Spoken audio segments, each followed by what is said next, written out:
Street food गरमागरम पावभाजी घरच्या घरी अगदी सोप्या पद्धतीने. चला तर मग बघूयात पावभाजीसाठी लागणारे साहित्य. मी सर्व साहित्य मेन्शन केलेले आहेत व्हिडिओमध्ये. चला तर मग वळूया कृतीकडे. आता कुकरमध्ये आता आपल्याला सर्व भाज्या बॉईल करून घ्यायचे. इथे मी 2 बटाटे घेतले आहेत, 1 वाटी फ्लावर, 1 वाटी मटार आणि 1 टोमॅटो रफली चॉप केलेला. फोडणीसाठीही मी 2 टोमॅटो घेतलेले आहेत. इथे आपण 2 ग्लास पाणी आणि मीठ टाकून ते चांगलं मिक्स करून आपल्याला 2 ते 3 शिट्ट्यांमध्ये हे सर्व शिजवून घ्यायचं आहे.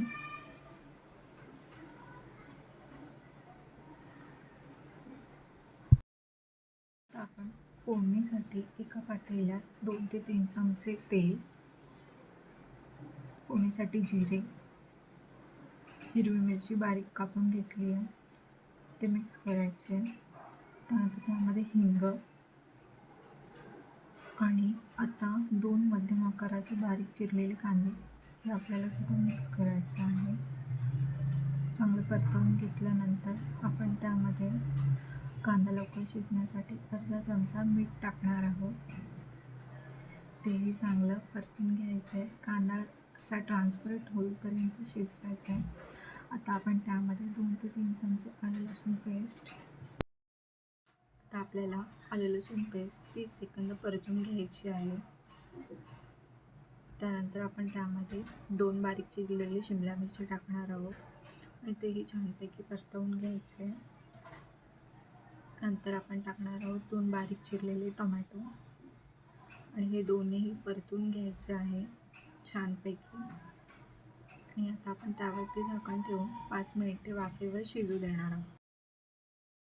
5 मिनिटं हे सर्व शिजून घेतल्यानंतर आता यामध्ये आपण मसाले टाकणार आहोत.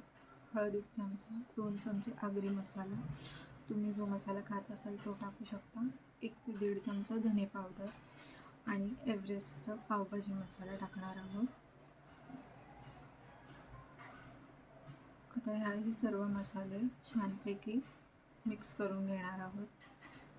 मसाले आपले चांगले शिजल्यानंतर आपण त्यामध्ये भाज्यांचं स्टॉक सोल्युशन टाकणार आहोत 1 ग्लास.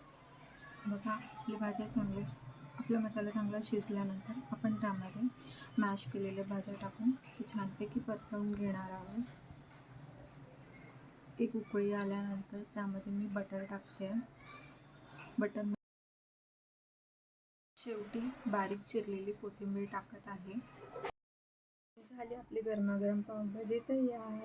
बटर लावलेले पाव आणि कांदा लिंबू सोबत सर्व करते. व्हिडिओ आवडला असेल तर लाईक करा, शेअर करा आणि सबस्क्राईब